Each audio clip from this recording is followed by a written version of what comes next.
Banyak saudara kita dari Islam maupun non-Muslim tidak sadar apa tujuan Nabi Sulaiman membangun gedung tinggi dan patung-patung di Candi Borobudur. Perhatikan baik-baik ayat Al-Quran ini supaya kalian sadar. Tujuan Nabi Sulaiman membangun gedung tinggi dan patung-patung dan piring-piring besar adalah untuk membenarkan Al-Quran yang akan datang. Maka dari itu Nabi Sulaiman membangun patung dan gedung tinggi bukan untuk disembah, melainkan untuk membenarkan ayat Al-Quran yang akan datang, supaya mata kepala manusia bisa melihat sendiri kebenaran ayat Al-Quran.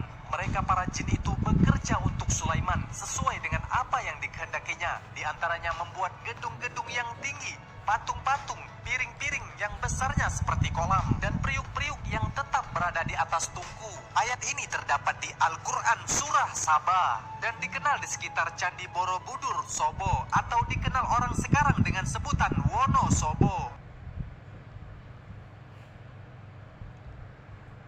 Kenapa Nabi Sulaiman membangun Candi Borobudur di Indonesia? Kenapa tidak di tempat lain? Kenapa harus di Indonesia? Al-Quran telah memberi petunjuk dan jawaban akan hal ini, yaitu di surah Saba. Karena negeri Saba adalah negeri yang diberkahi, negeri yang kaya akan rempah-rempah. Itulah kenapa negara penjajah dari seluruh dunia mengincar kekayaan rempah Indonesia yang tidak ada di negeri lain. Dan hanya ada di Indonesia. Negeri Saba di dalam Al-Quran itu tertulis, tidak ada di negeri lain. Negeri Sabah, Wanasaba di Indonesia, Kota Sleman, kotanya Nabi Sulaiman, Pulau Solomo, pulaunya Nabi Sulaiman. Mana ada negara lain yang memberi nama kotanya dengan nama Sulaiman? Hanya ada di Indonesia. Dan Nabi Sulaiman adalah nabi terkaya di dunia yang kekuasaannya mencakup seluruh dunia. Dan memilih Indonesia karena Indonesia surganya dunia. Bahkan seorang peneliti terkenal Stephen Oppenheimer berkata dalam bukunya, jika surga itu berada di bumi, maka ia ada di Indonesia.